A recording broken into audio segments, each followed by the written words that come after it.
ആരെങ്കിലും എഴുതി കൊടുത്തത് പേപ്പറിൽ നോക്കി വായിച്ച് നിയമസഭയിൽ ചരിത്ര പണ്ഡിതനാകാൻ ശ്രമിക്കുന്ന പ്രതിപക്ഷ നേതാവിനെ നമുക്കൊന്ന് കണ്ടു നോക്കാം. ഗാന്ധിജി പോലും രണ്ടാം ലോക മഹായുദ്ധകാലത്ത് ബ്രിട്ടനും സോവിയറ്റ് യൂണിയനും നേതൃത്വം നൽകിയ സഖ്യത്തിനാണ് മാനസിക പിന്തുണ നൽകിയത് എന്ന് പറഞ്ഞല്ലോ. ഹിറ്റ്ലറുടെ ജർമ്മനി യുദ്ധം ജയിക്കുന്ന ഘട്ടം വന്നാൽ അത് ലോകത്തെയാകെ നാസിസം കീഴ്പ്പെടുത്തുമെന്ന ശരിയായ വിലയിരുത്തലായിരുന്നു അന്ന് കമ്മ്യൂണിസ്റ്റ് പാർട്ടി നടത്തിയത്. അതിനാലാണ് സോവിയറ്റ് യൂണിയൻ നേതൃത്വം നൽകിയ പക്ഷത്തിന് പിന്തുണ നൽകിയത്.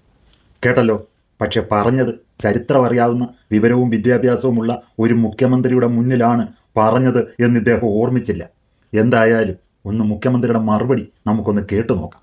രണ്ടാം ലോക മഹായുദ്ധകാലത്തേക്കൊക്കെ പോയി പഴയ കമ്മ്യൂണിസ്റ്റ് പാർട്ടിയുടെ കാര്യങ്ങളൊക്കെ പറഞ്ഞു. എന്നിട്ടൊരു വാചകം പറഞ്ഞു, സോവിയറ്റ് യൂണിയൻ നിഷ്പക്ഷമായിരുന്നു, പിന്നീട് ബ്രിട്ടന്റെ കൂടെ കൂടിയെന്ന്. അല്ല ബഹുമാനപ്പെട്ട പ്രതിപക്ഷ നേതാവ്, 1939 സ്റ്റാലിൻ ഹിറ്റ്ലർ പാക്ട് ഉണ്ട്, അറിയാമോ? ഹിറ്റ്ലർ ഈ പണി തുടങ്ങിയിട്ട് കുറെ നാളായല്ലോ. ആളുകളെ കൊല്ലാൻ, ജൂതന്മാരെ കൊല്ലാൻ, എതിരാളികളെ കൊല്ലാൻ, ഗ്യാസ് ചേമ്പർ തുടങ്ങി, നാട്ടുകാരെല്ലാം നാട് കടത്തി, എല്ലാം ആളുകളെ കൊന്നുകൊണ്ടിരിക്കുന്ന കാലത്ത് കമ്മ്യൂണിസ്റ്റ് നേതാവായിരുന്ന സ്റ്റാലിൻ ഹിറ്റ്ലറുമായി ഒരു ഉടമ്പടി ഉണ്ടാക്കി.